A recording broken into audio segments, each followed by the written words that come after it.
Welcome everyone to another Conversations in the Void. I am Graveyard, joined as always by my off-screen producer Salem. He's in the chat right now, so say hi to Salem. He can't reply right now, but he is here watching and listening. I'm excited. We had a last-minute reschedule yesterday, but I am very pleased that this individual is able to come on to the show tonight. He is a writer, director, producer, actor, and owner of Key 13 Films. I've been watching his movies and stuff all day today in preparation for the show. I'm excited. So please welcome the one and only Matt Anderson.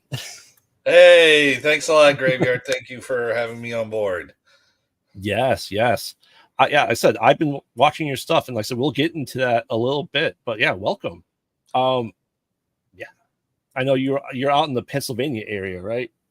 I'm in Frederick, Maryland. That's where Okay. Key 13 Films is based. Originally we were down in Virginia, but moved up this way when did some realignment. So so now we're out of Frederick, Maryland. But nice thing about Frederick, it's a good hub town. So West Virginia, Pennsylvania, Delaware-ish is close. So yeah, it's a good little hub area. Oh yeah. I'm Chicagoland area, so we have a good area here too. It's great to connect with even with people across the country, and this is why I love doing this podcast, because I get to meet people like you that are in different parts of the country, and instead of having to be at the same con at the same time, we are able to virtually meet and discuss what you guys do. So I'm excited. Me too. So kind of just break the ice. Do you recall what your first horror movie was? The very first horror movie I ever saw? Mm-hmm. Because I was like, what's the first horror movie I ever made? First horror movie I ever saw that I can recall, the first Halloween. Nice. I watched the NBC version. So I watched the one where they had all the extra footage that didn't make it into the theatrical cut, where like Michael is at the sanitarium and Loomis comes in and he goes, "I know what you are. I'm going to make sure I stop you," or something like that. So that's the version I saw. And that movie scared the hell out of me, even though it was edited for television. Although they really didn't have to edit too much because, comparatively to like a Friday the 13th, there's not as bloody or violent. Right. So, but yeah, that movie still scared the hell out of me for a good couple hours after I heard, in the closet. So yeah, Halloween, the very first one, watched it on TV. That was my very first horror film. Nice. And that's a great one to get introduced to it. My first Halloween franchise movie was The Curse of Michael Myers. So I started arguably one of the worst ones and then worked my way backwards as I got older to it. So oh yeah. It was when it was originally the origin of Michael Myers. I remember watching a trailer for it on the Crow VHS tape. Wow. The origin of Michael Myers, Halloween 666. It was, and then it was like, then when we got the movie and it was, The Curse of Michael Myers, I'm like, huh? What? Okay. Yeah, now there's like 8 different cuts of it now too out there. Oh my goodness. Yes. I've got a couple of them myself. Awesome. So on the topic of horror, to you, Matt Anderson, what is the most overrated horror franchise or IP or TV show or book series to you that like you don't understand why it's so wildly popular? Ooh, you hit me with a hard one on that one, because I'm gonna say something that's really going to. I've said it before and it's pissed people off, and I will continue to this day stand by that decision.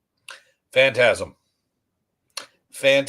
for me is one of the most worst horror series franchises ever. The ball's cool, don't get me wrong. The first one had its moments, but I just felt it was just a mishmash of half-baked ideas that didn't really quite come together. And honestly, the others just didn't improve that opinion at all. I know that's an unpopular opinion. I'm probably going to get hate mail. I'm probably going to get, spam or something because I say that Phantasm is a sacred cow for a lot of horror film fans. But for me, I just don't think it's any good. I just don't like any of it, and I don't even know.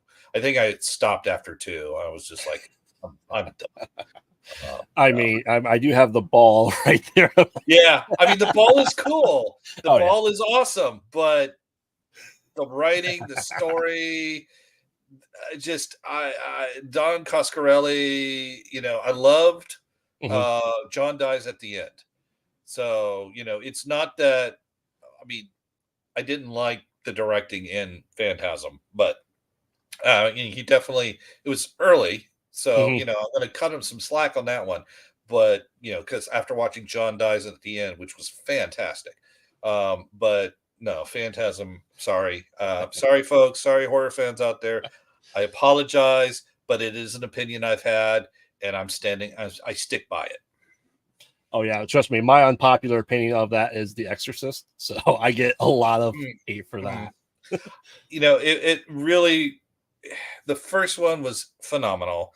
The second one, we don't talk about that one. Yeah, the third one, Legion. It's boring as fuck. Oh, sorry. No worries. No, yeah, okay. Absolutely.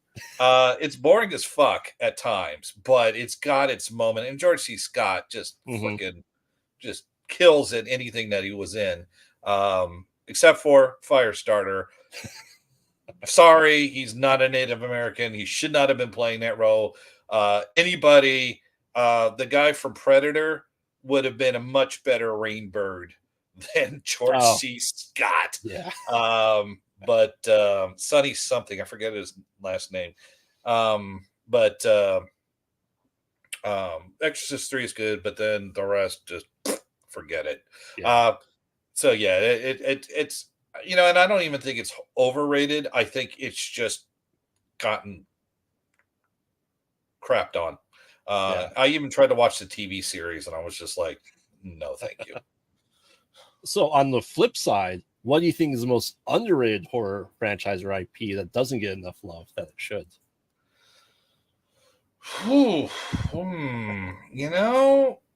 That's, I have to say, I can't really think of anyone, because all the horror franchises that really get, or IP, new ones or just by themselves, I really can't think of one that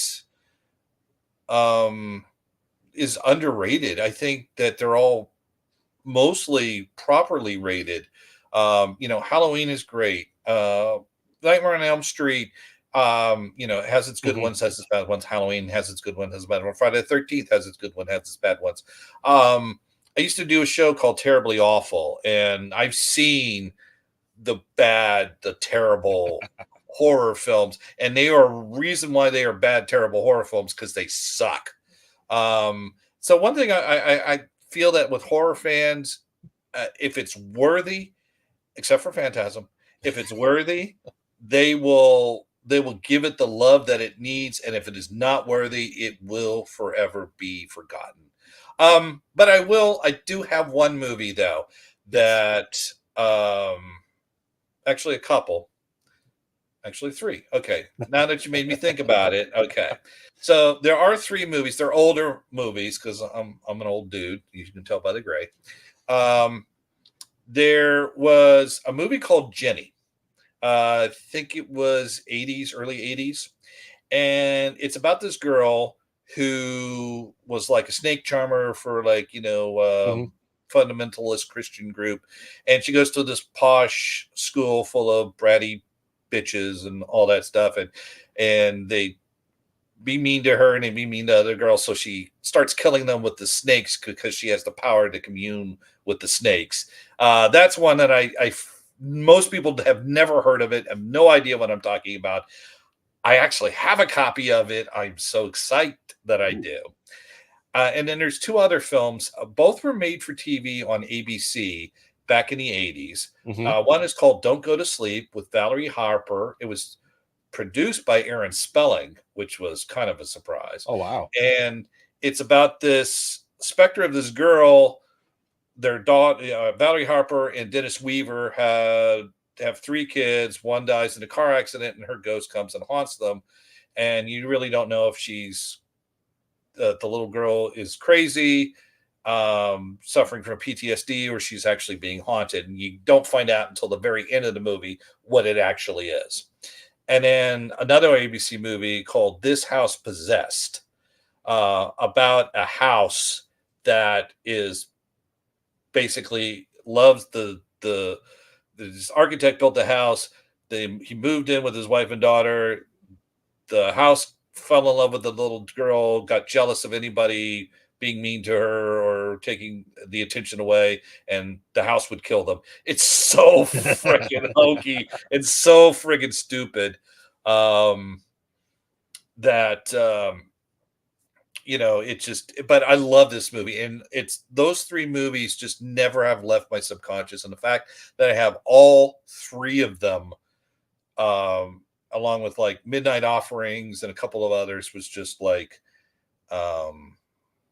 just great for me. So those are movies that I feel most people never heard of them, have no idea what they're about.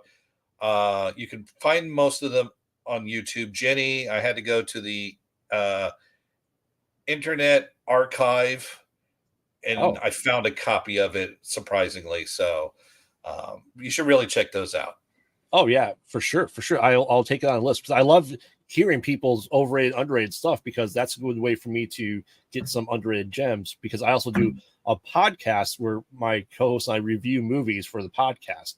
So we like to do stuff like that and just see and make an episode of stuff that we've missed. We call it, going back essentially to the VHS shelf. Just because if you didn't pick it off, VHS shelf growing up, you generally don't see these things anymore.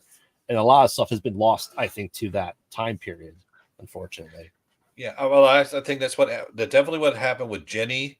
With Don't Go to Sleep actually had a video release. Okay. This House Possessed, I don't think ever made it to video. But sometimes like Turner South or some of those pay movie, not pay, commercial movie channels will pop it on there every so often. So, it's always nice when you do find these hidden gems, because they really make that journey worthwhile when you find them. And even if you find it on VHS, I found this movie called The Hoax. It's not a horror film. There's a hoax. There's The Hoax with Richard Gere, but there's the other one has Frank Bonner, Herb Tarlick from WKRP, if you're familiar with the show, playing a ladies' man, and they find a bomb. The nuclear bomb falls out of an Air Force plane. They cut off the tail fin and blackmail the city of Los Angeles. Everybody has to send in $1. It is nowhere to be found except for on VHS, and somehow I managed to find a VHS copy. And I mean, it was years. I mean, 20, almost 30 years it took me to find this thing, and I was so excited when I did. So yeah, going back to the VHS shelf, if sometimes there are so many gems that just have been lost to austerity, because it's just the rights got lost because the company went out of business and the bank took it. And I'm going to kind of give you a little side thing. Sorry, apologies. Oh, no worries. So a while back, I was looking at some of these movies like Jenny and some of these other movies that I really wanted to get that have fallen through the cracks because the rights were not available, because the company went bankrupt. The assets were bought by a bank like Citibank, SoftBank, a whole bunch of these other banks. They took them as property, but they never did anything with them. They're presumably somewhere in a vault.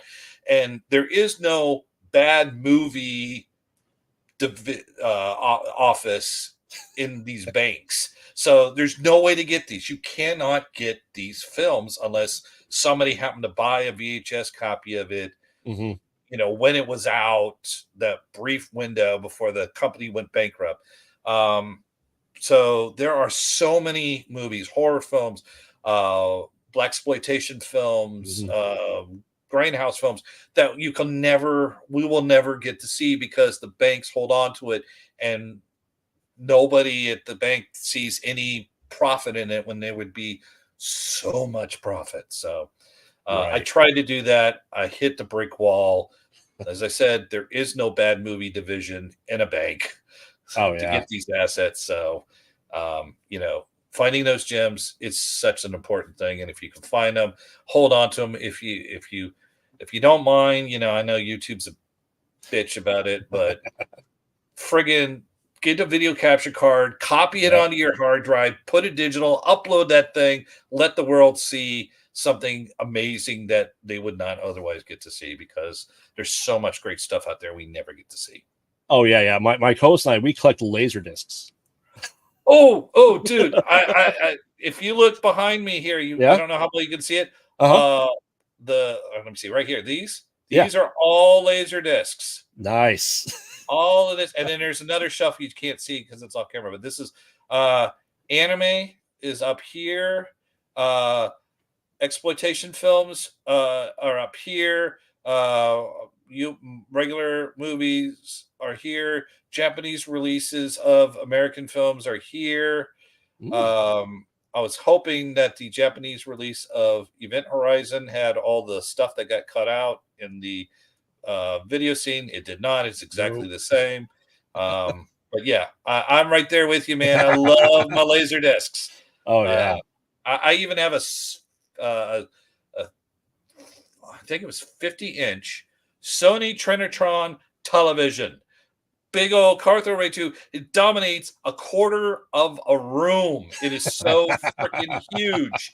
But the quality, watching a laser disc, watching even a VHS tape on it, it's like almost watching DVD quality. It's that good. It even had like one of the early, I think, no, it didn't. I had to buy an adapter, but yeah, I mean, RCA cables, big thing. So watching a laser disc on that thing, it's just like it's Oh it's yeah. it's an experience that has been lost because laser discs they're starting to dry up. The market's starting to dry up. So Oh, for sure, for sure.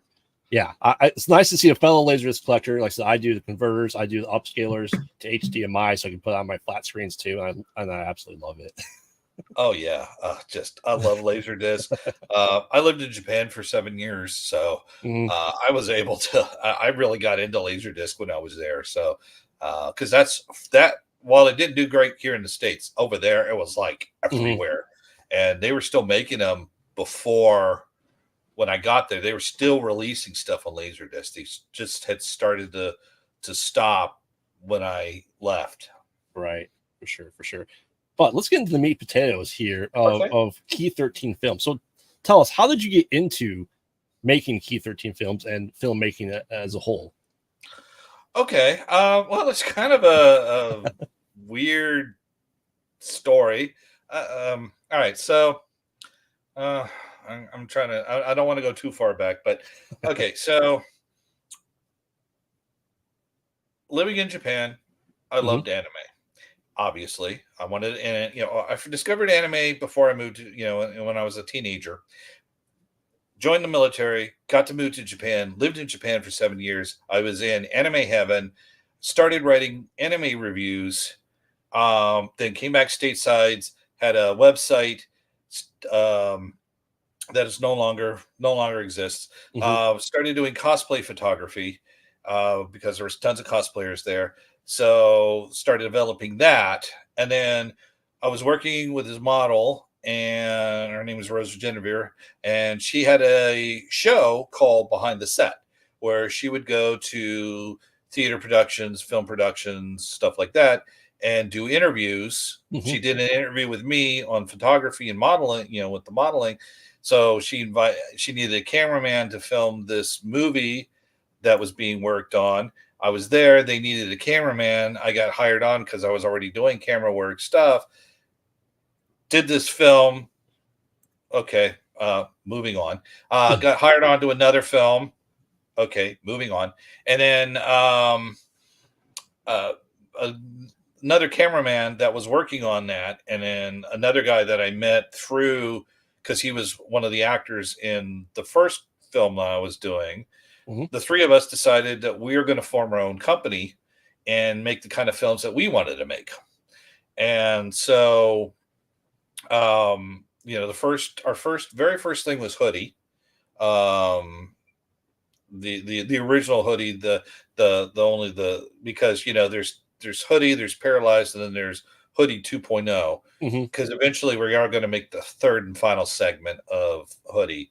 But I'll go more into that if you want to a little bit later on. But anyways, so we all decided that we wanted to make the films we wanted to make, and we did. You know, Hoodie was our start up. We did, you know, we were doing our show Terribly Awful. We did a music video.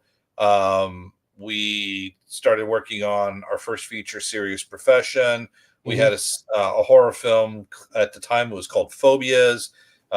It's now been renamed Phobic. It's been on the back burner for about 4 years now. It's going to stay on there for the conceivable future, because our next film, which we'll talk a little bit later on if we get to it,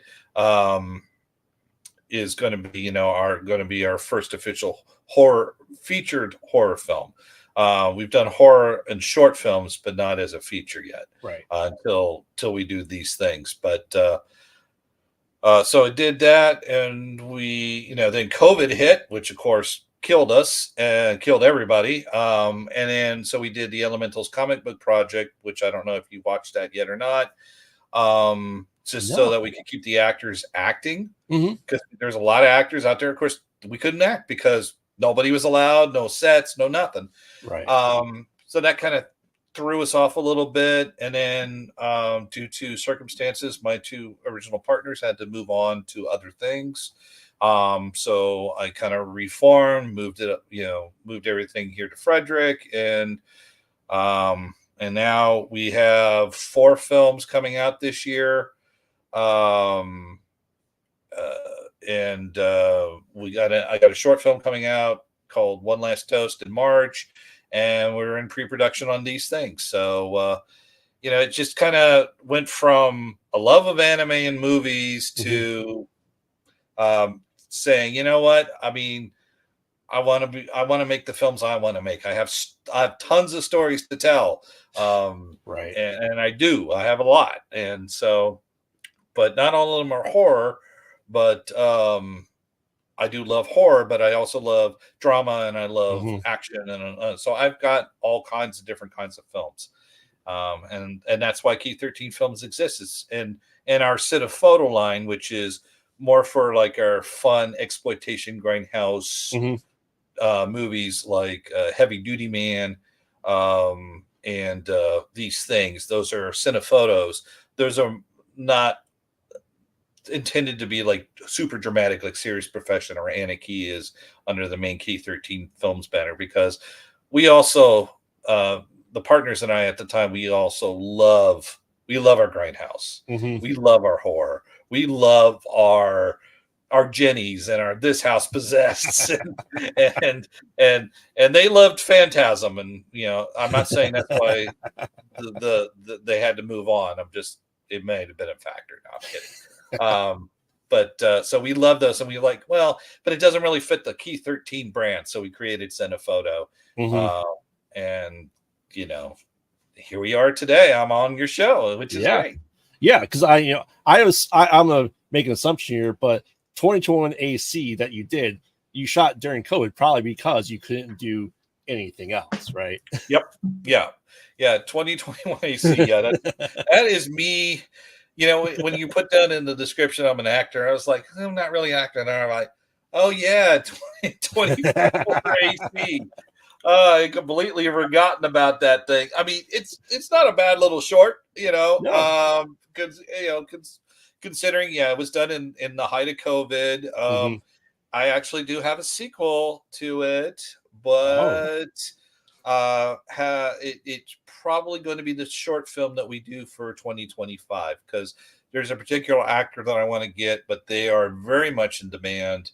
So scheduling it has proven to be difficult, but there is a sequel, but I'm not going to say anything about it because I want it to be a surprise. Oh yeah, yeah. Like that's how they put the actor. You know, kind of. I also want to know what it was like.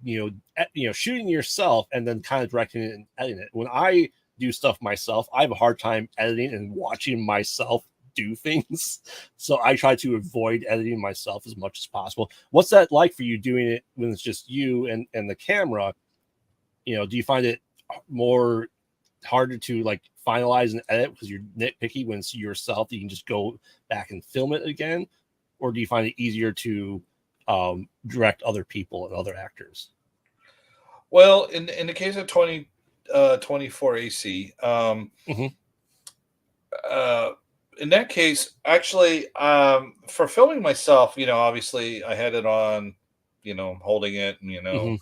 and doing all that. I actually passed it on to one of my partners who actually helped me edit it.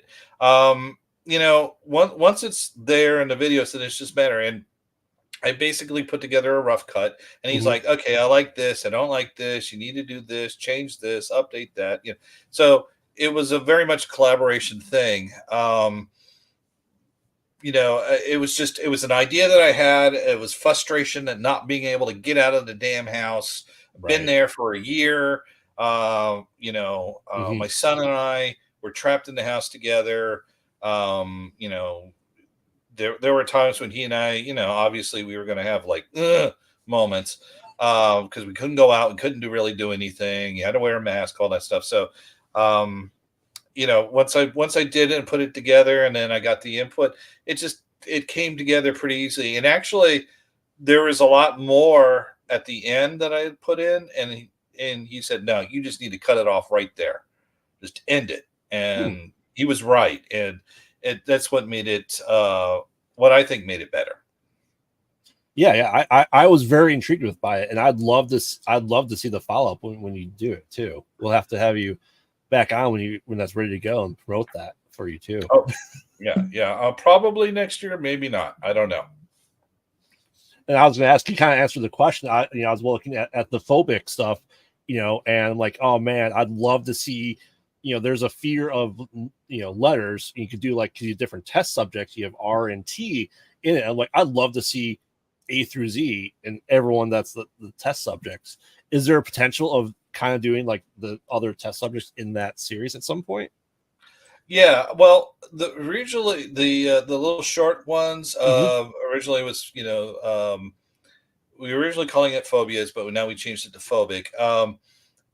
The little short films, and we actually have I maybe hopefully we'll be filming one here very soon. The next one, but they're sort of like just kind of like pretty much what has happened here to whet your appetites because you want to see what happens with the other ones. And that's the actual film phobic. Um, when we try to do it, we had just finished fundraising for Serious Profession, and we tried to fundraise for that. Learned that lesson. You don't do that. Don't do fundraising on top of a fundraiser.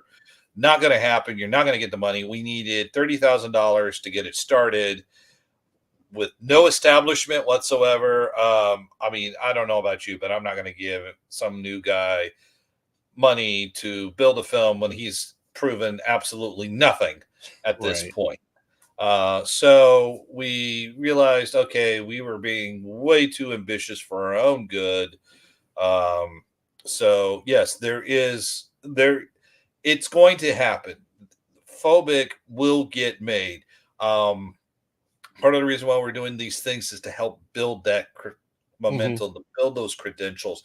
With the four films that we have coming out with Anarchy, Serious Profession, George A. Romero's Resident Evil documentary, and Heavy Duty Man. Those we show we have it. We can make a film. We can make good films. Um, so that when we try to make the money, hopefully we can make it ourselves. But if not, when we do have to go for the crowdfunding, Mm-hmm. uh, we have a proven track record. Right. Because if you have a proven track record, people are more likely to invest because they know that you're going to give them something that they enjoy. So, Right. Yeah. yes, there is a possibility. I just have no idea when it's going to happen. Yeah, for sure. People know that know me know last year I got the bug of indie horror films. I was able to join someone on set last year, and now I've been able to start a production company with a group of friends that we're doing podcasts, we're doing short films, we're doing fake trailers just to help build the buzz and do the same thing. So it's addictive to me to make movies. Yeah, it is. It really is. And you're doing exactly kind of sort of the way that we did it, but Mm-hmm. you're probably doing it better than we did because we were way too ambitious. And then of course COVID came along and that just like derailed everything. We were like, Mm-hmm. oh crud. So Right. I'm glad that you're doing it now, and I'm glad that you're having a great time because that is awesome that you're heading in that direction. So kudos. I cannot wait to see all the stuff that you guys do. Yes, yes. And I know that you're doing stuff other than horror. I was reading the synopsis of the Last Toast, right? Is it, Yeah, one yeah, last toast. One Last Toast with Anarchy with Hoodie. There's a lot of social commentary really injected into it, even with your horror stuff too. Obviously, you have one of your shorts for the subject T is the fear of the youth, right? Fear of youth. Right, right. How do you think that really portrays into your movie making and writing with the social commentary? Well, it's kind of part and parcel. Mm-hmm. When it's a Key 13 film, um, there's always going to be some sort of, and it's going to sound incredibly pretentious. Oh, I apologize. But there's always going to be a deeper meaning than just what is there. Mm-hmm. You can look at it on a surface value. You can look at Hoodie as a horror film. You can look at Anarchy as a romance. You can look at Serious Profession as a crime film. Mm-hmm. But there is always more to it, except for Resident Evil, George A. Romero's Resident Evil documentary. It is a documentary. Uh, there's no depth on that one, but it's still a Key 13 because it's a very, very big project that Mm-hmm. is being directed by Brandon Salisbury, who created the project, brought it to me, and I signed on as producer. But all of the Key 13 films, there is always going to be some sort of either social commentary or observations on this or that. There's always going to be a little bit more in depth. Mm-hmm. And that's why Cinephoto is pretty much what it says on the tin. Heavy duty man, it's a grindhouse film. Right. These things is a horror comedy in the vein of Attack of the Killer Tomatoes Yes. and Critters. So, Key 13, that's our prestige. And again, I know it sounds pretentious. Those are our social commentary. Those are our deeper ones that Mm-hmm. you can enjoy on a surface level, but you can also see a lot more inside of it if Mm-hmm. you really pay attention. And then Cinephoto is just let's go and have some fun. Let's go Right. watch something fun. Yeah. For sure, for sure. And I think it's really important, especially with horror movies, is you can see the fears and the thoughts of the community and the general populace as a whole. When you go back to say the original Black Christmas, the idea of an abortion was being publicly said out loud in a movie, right? In a horror movie. Mhm. And let's face it, the very vulgar stuff said to like Margaret Kidder on the phone, even through the 80s where we have, you see the satanic panic come into play and all that stuff. I think I think it's a good way to look at a movie and go, wow, that's what people's really fears were at that point in time. And I think some people are still calling it taboo. Our period of the fears is, let's face it, it's COVID-13. Pandemic movies are going to make you come back again. And it's set in that time period more and Mhm. more, I feel. Once we get past it, we're able then to do the social commentary more so because we really couldn't do it, during the pandemic. Right, exactly. The movie Contagion isn't a horror film per se, but Right, I mean, was what we lived through. right, Yeah, and horror can often be a social allegory. It can also be just a surface fun. right. Friday the 13th, there's not really a lot of deep other than, pay attention to your kids. That's about as deep as it gets. But, there's um, oh, shoot. My mind just went blank. Um, It Follows. Yes, I don't yeah. know why. It Follows, very heavy commentary. Jennifer's body. Hmm. Again, well, that's Diablo Cody, so of course it is. Right. But horror can take fears and social commentary and things that are taboo subjects, as you say, and put them in a way that you're sitting there going, wait a minute, I see what they're doing. And that's kind of what we try to do with the Key 13 films, is Hmm. kind of try to inject topics like Anna Key, talk about the B and LGBTQ, Right. and talk about polyamory, which Hmm. are still people get polyamory and swinging confused because they're two totally separate ways Right. of two separate lifestyles. Being bisexual, some bisexuals talk about how the fact that they're constantly, not treated by either community great because of the fact that they like both men and women, or they're pansexual or whatever. Right. Serious Profession is a crime drama, but it's also about how to enjoy life. Hmm. And obviously you have to watch the movie, which isn't out yet, but soon, very this year. So yeah, and horror can do that. Horror, when you have movies like It Follows, or Jennifer's Body, Hmm. or Teeth, Right. or Yeah. some of these films can really explore topics in a way that are presentable to other Hmm. people that you may not necessarily look at it that way. And Right. movies in general can do that. And that's what I love about making films, is trying to find the story and tell that story. And we all have good stories to tell. It's just a matter of just how do we tell that story in a way that gets people to watch it, to be interested, to hopefully maybe learn from it, but still be entertained by it. And if you can do that, then you're on your way. Right. Oh yeah, for certain. Like I said, you name great movies. Like I said, we just did a podcast episode about elevated horror. So we watched The Babadook, we watched Relic. So that's about mental illness and depression and stuff like that. And it's a great way to have a horror movie and still have that deeper meaning to them. And that's why I like, and that's what makes a good movie, a good story, good characters, good arc. And it doesn't matter the genre, as long as you're able to do that, you're going to make it. I think that's really important to keep that going too. It's awesome to see that you guys are doing that across all different mediums with your film production company too. Yeah. And, we're talking about those kind of movies. Devil Hmm. is, for me, just an amazing film, because of the fact it's all in just two rooms. Basically, it's in the Right. elevator, it's in the control room, Right. and the fact that it's about accepting responsibility and understanding, Hmm. and being true to who you are.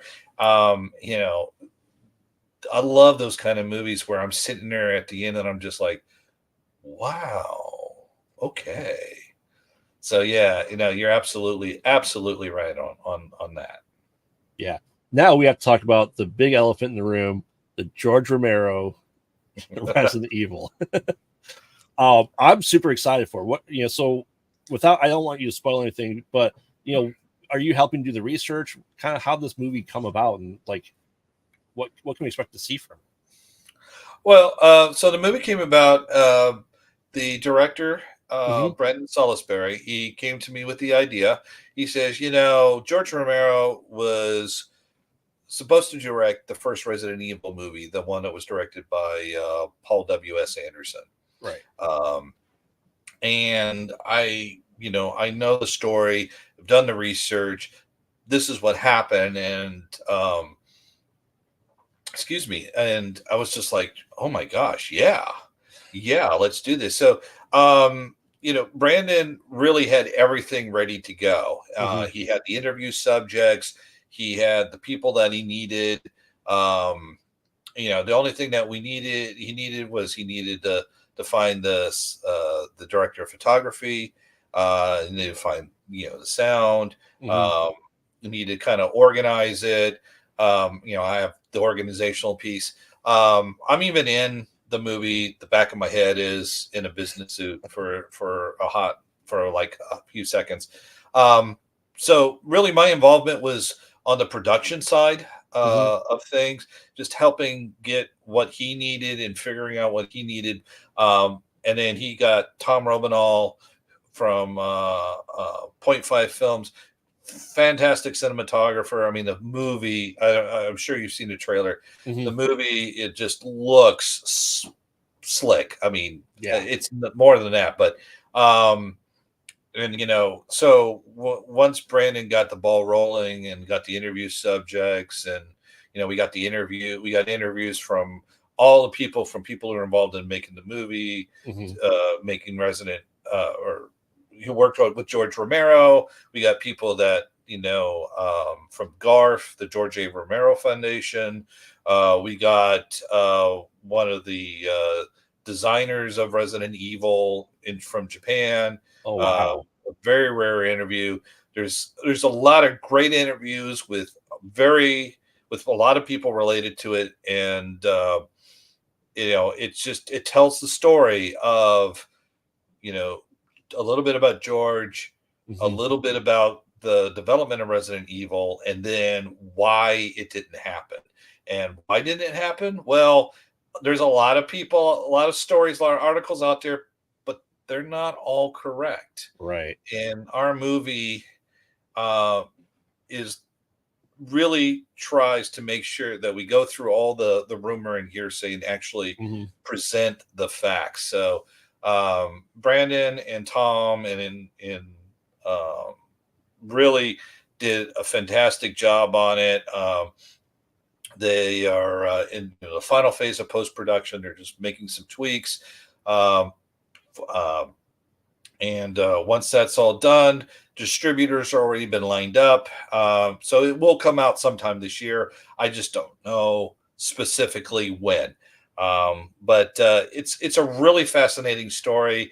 It's got a lot of information, and it's got a lot of very important people that were involved in it that can really shed the light on stuff and clear out through some of the rumor and hearsay and the suppositions that's out there. Yeah, I'm excited. I'm a huge George Romero fan. I love the Resident Evil, games. I love the Resident Evil movies for what they are. Yes, same here. For what they are. Yeah, I'm excited. I love watching documentaries about horror films. I watch all the In Search of Darknesses. I love just behind the scenes, and it's awesome you guys are getting the story put together that really I haven't seen done before. So that's awesome. Yeah, there's gonna be some stuff you're gonna be like, what, really? And that's the sign of a good documentary. Right. I don't know if you saw the Making of Alien documentary that they did about a year or so ago. Maybe I'd have to. It was on Netflix. I forget what the name of it was, but was it the Films That Made Us?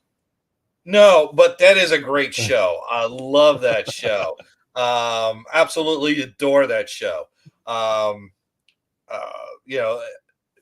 anyways, there's a good documentary gives, it's always going to cover information. If you're a hardcore fan of a franchise, you're going to know the ins and outs. But hopefully, our documentary shows some of the stuff about why George Romero didn't make that film and why it went to Paul W.S. Anderson. That will, get people to go, oh my gosh, wow! So that's what happened, right? So it's definitely going to be a very, very good watch. So I highly recommend that once it comes out, watch it. You're going to learn quite a bit. Awesome. I cannot wait. I hope you hit me up. Make sure I see it. Oh, I'll let you know. Trust me. You'll be one of my first contacts. Awesome. So before we get into our wrap-up questions, anything else you want to talk about with your films? Anything to kind of promote that you have coming out? Well, sure. Anna Key. Obviously, you're not going to be able to make the premiere. That's fine, because you're in Chicago and we're not. Anna Key is premiering April 5th at the Waynesboro Theater in Waynesboro, Pennsylvania. That is the very first theatrical premiere of a Key 13 film. Even though Serious Profession was filmed first, it's still in sound editing. With COVID and then losing partners, it took longer for that to get edited. But Anarchy is pretty much done. It's in the final sound mix right now. It will premiere April 5th. So we're very excited about that. And then it's going to hit the festival circuit. We've won 20 awards just for the screenplay itself. So we're going to be, hopefully matching that amount through the film festivals. Serious Profession is coming out this year. George A. Romero's Resident Evil is coming out this year. Heavy Duty Man is coming out this year. It's very, Toxic Avenger, Grindhouse kind of thing.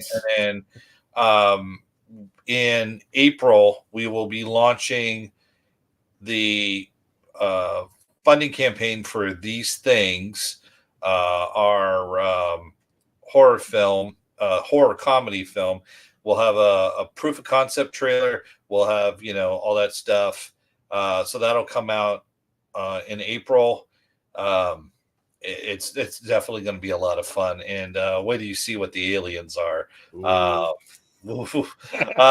If you don't bust a gut when you see it, then you have no soul.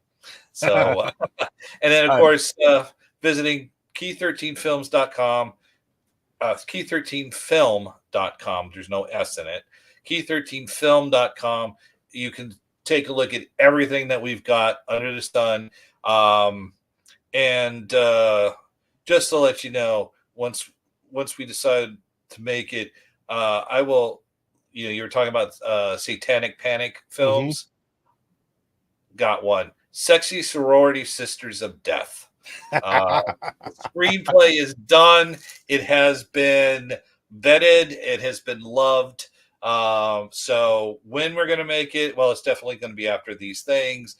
That one's going to cost a lot, but trust me, I think Sexy Sorority Sisters of Death is definitely going to be a movie that people will want to support and watch. So when we get a little closer to time, have me back on the show. Oh yeah, absolutely. I'll give you all the details. Absolutely. I'm sorry. I'm just intrigued by the title by itself. It's the perfect title. And that's what I love about These Things. When I'm talking about these things, I'm talking about these things. It's just and believe me, if you every possible way you can say these things, what the hell are these things? Trust me, you're gonna see it. Awesome. So you ready for some of the hardest questions ever? Probably. I'm probably gonna bomb horribly. And they'll just add that on to my fact that I said I didn't like Phantasm. They told you I'm standing by it, even though it's sacrosanct. Sorry guys, just not for me. If you could work on any IP or franchise, what would it be? Well, I would love a stab at doing Event Horizon properly. Oh. No offense to Paul W.S. Anderson. But the fact that all that stuff got lost, I would love to take a stab at that one. Obviously, I would love to do a Halloween film. But I would like to do like Halloween 3, Season of the Witch, not necessarily a Michael Myers one. So yeah, I would do those would be the two that just instantly, I would love to do that. And then, but the third one, because I remember John Carpenter's Prince of Darkness. Oh, there's never been a fan film made of that. I don't like fan films. I'll be honest. I'm not saying they're bad. I'm not saying I hate them. I just don't like doing them. But that is one film I would love to either do a sequel Mm-hmm. or do a new story utilizing that. And you want to talk about one that I don't feel may not get a lot of love. I think it does because it is a Carpenter film and people love Carpenter pretty much. Yeah, Except for maybe Ghost of Mars. I don't think a lot of people like that one, but I love it. I do. I mean, vampires is another one I always see negative, and I love vampires. Oh yeah. But if I was ever to do a fan film, Mm-hmm. a Prince of Darkness fan film would be it. Would you try to get Alice Cooper?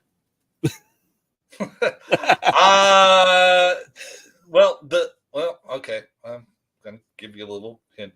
I wrote a treatment for a Prince of Darkness fan film, but no, Alice Cooper was not in it. So, but it was an idea for a short film. So if I ever did it as a feature, but I don't think John Carpenter is ever going to let me do that. So No, probably not. Probably not. But like I said, if I ever did a fan film, it would be for Prince of Darkness. That would be the only film I can think of that I would actually do a fan film for. Awesome. Okay, so in your opinion, what's better, practical or CGI? Practical. No one's ever said CGI yet, so yeah. These things is practical. It's going to be a practical horror film. When we were developing Phobic, and we had there you go. With Phobic, and I will say this, and this is part of the reason why I really want to get it done. We created a never before seen monster, and a lot of people claim that we created a never before seen monster. There is not a single film that has anything close to this creature that we created. And it was going to be 100% practical effect. No CG at all. So it's always going to be practical. I prefer practical. CG has its place. Mm-hmm. And like these things is going to have, it's not even CG. It's just, there's a couple of little special effects, but for the most part, when the things are attacking our beautiful people, they're actually going to be feeling those things attacking them. So that's awesome. I love to hear that. I think, especially in the world, it's the best way to go. It holds it closer to the heart, I think. Yeah, and our special effects guy is a gentleman named Craig Sturz. He did some special effects in Harbinger Down. He's actually in Harbinger Down. Oh. And he did some work on Heavy Duty Man. And his stuff, I mean, just the test footage that he's sent us is fantastic. And it's all practical.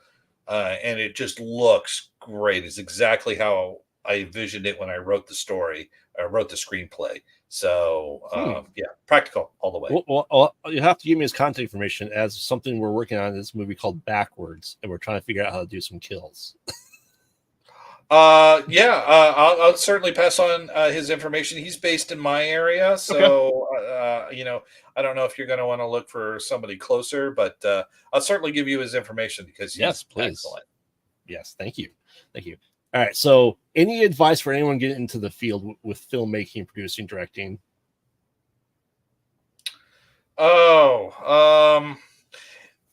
Lots of advice. Probably a whole show that we could do, but since we probably don't have the time for that, the biggest thing that I would say is study. Don't just assume because you see some other independent filmmaker making a movie, you can do it too. You got to have a baseline knowledge. One of the best film schools, I think, is the DVD commentary by the director. They're going to tell you the trials, the tribulations, what they did right, what they did wrong, what they needed to do. Read, what is a slug line? How do you write a screenplay? If you choose to write screenplays, what is the exposure triangle? Why do films always seem to be filmed with wide angle lens? Are they always filmed in wide angle? sound. Why is sound so important? Sound is so important. It can make or break your film. And if you don't know anything about the technical side, yeah, you can trust your cinematographer or your director of photography. You can trust your sound engineer. But if you don't understand exactly what they're doing, you're not gonna know until it's too late, and then you're sitting in your editing bay if you decide to edit, and you need to learn how to learn about editing and pacing and timing and Premiere Pro or Final Cut or DaVinci or whatever. Knowledge is the key to making a film. So if like I said, I could do a whole show just on that. Yeah. But knowledge is power. You got to know what you're doing before you do it. And if you can find a mentor, I had a great mentor when I started, and he told me, okay, you have to make this decision. Like we were filming something, and the actor just didn't know his lines. Just totally, just it was painful. And after about 2 hours of it, we just said, F it, we're done. And that was advice that he gave me, because you have to have that ability. So you have to have the knowledge. You have to know what's working, why it's working, when it's not working. Can you fix it, or should you just cut bait and figure out something different? If you don't have a knowledge, if you don't have understanding, you don't even know how a film is put together or any of those pieces. Don't start until you do. Right. And of course, James here, from the co-host from another show I do. He's a marketing guy. How's marketing work on an indie horror film? Well, I don't know. If you guys figure it out, you can tell me. Marketing, it is 100% word of mouth. The truth about marketing, and this is the truth that nobody talks about, but the truth about marketing, it's going to cost you. You got to pay to play. If you want people to see your stuff, you got to pay for it. You got to hire a marketing firm. You got to factor that into your budget.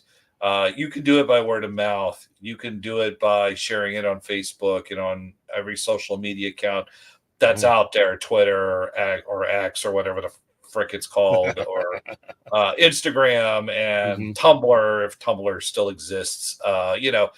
And you can do all that and not spend a dime, and you will reach maybe 5% of it, unless you've got like an established um, bunch of films or something that other people have seen, or that's on Tubi and they like it or whatever.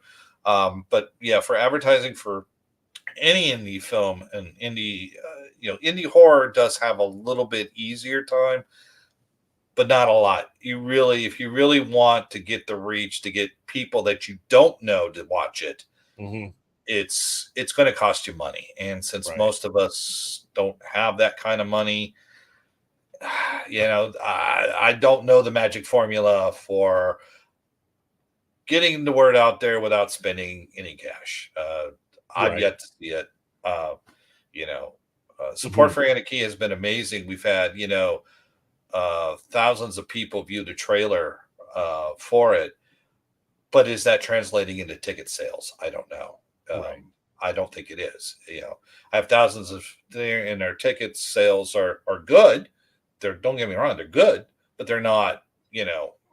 Let's just say we're not making money hand over fist at this point. So, with better marketing, we probably could get a lot of butts in the seat that don't know us, or don't know anybody involved in it, but we just don't have that kind of cash right now. So that's why we're doing the festival circuit, because that will get more people who don't know us to go see it.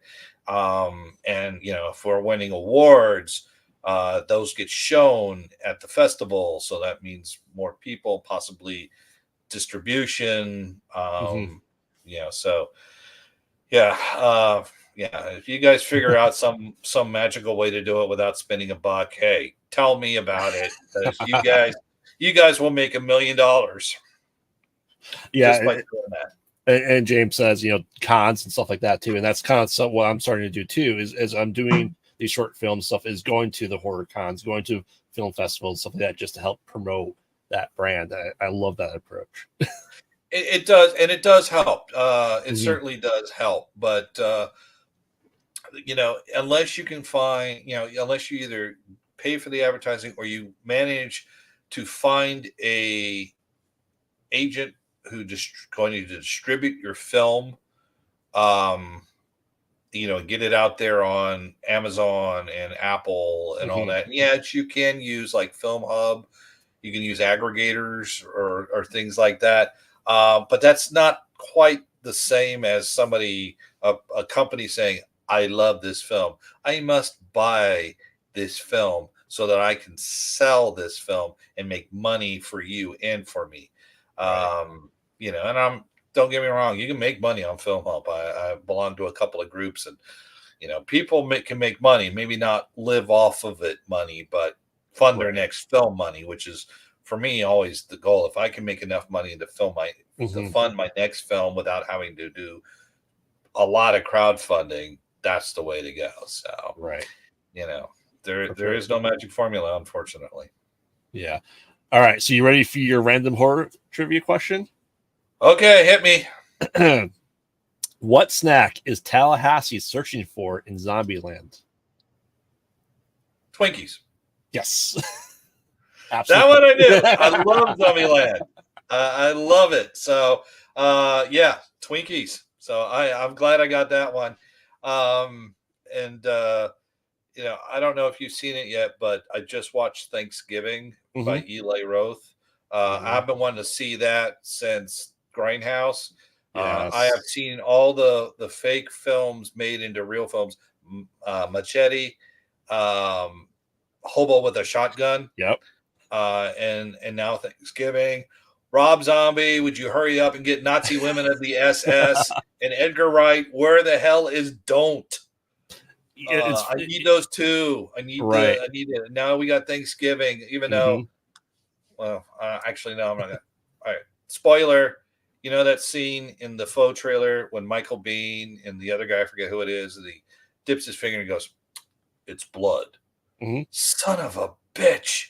That scene's not in the movie. I was so disappointed. Other than that, but minus that, Thanksgiving is fantastic. I loved it as much as I loved Machete and Rutger Hauer's Hobo with a Shotgun. Yes. Great. I just love it. I need Nazi Women of the SS and Don't. I need those two to hurry up and get out.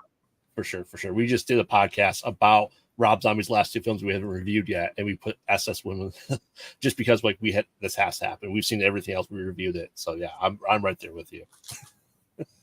All right. So where can people find you on all social medias? Well, if you go to www.key13film.com, it has links to everything about us. So you can watch all our short films there. You can watch all our trailers there. And every single movie page has a link to the social media, Serious Profession. You can also find us just Key13 Films on Facebook, K13 Film on Instagram. But again, if you just go to our main website, www.key13film.com, I see that right there. Yep.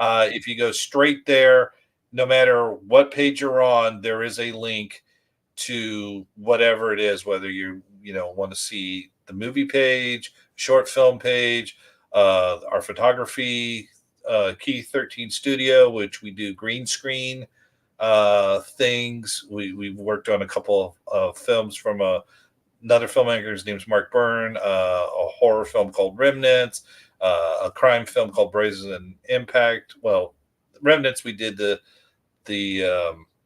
CG or the green screen work for him for that, and we've worked on other projects that Mark Byrne has done. But we have Key 13 Studio. So, we have that capability along with photography and video productions and commercials. And matter of fact, when we do the funding campaign for these things, you're going to see we're going to be using the studio to film the pitch video. And so we have that capability as well as all that. So yeah, www.key13film.com. Everything you need under one banner. Awesome. Thank you very much, Matt Anderson, for joining us tonight. And as everyone knows, I am Graveyard. You can find me on all social media at Pod Out at Night, which is what you're watching right now on YouTube. Make sure to like, comment, subscribe, and share this out, because the more views we have, the more free horror swag we're going to give away. And I plan on doing giveaways for independent film creators like Matt over here, and when the movies come out, to be able to give away for fans as well. So make sure to check that out. And check out all Horror-Raven stuff that I am now part of. And we are working on 2024, a year of one movie, maybe two, and multiple short films. So make sure to check us out there too. So thank you everyone for joining us. Thank you again, Matt Anderson, for joining us. It's been an absolute pleasure. And same here. Yes. We'll see you next time, and don't get lost in the void. Good night.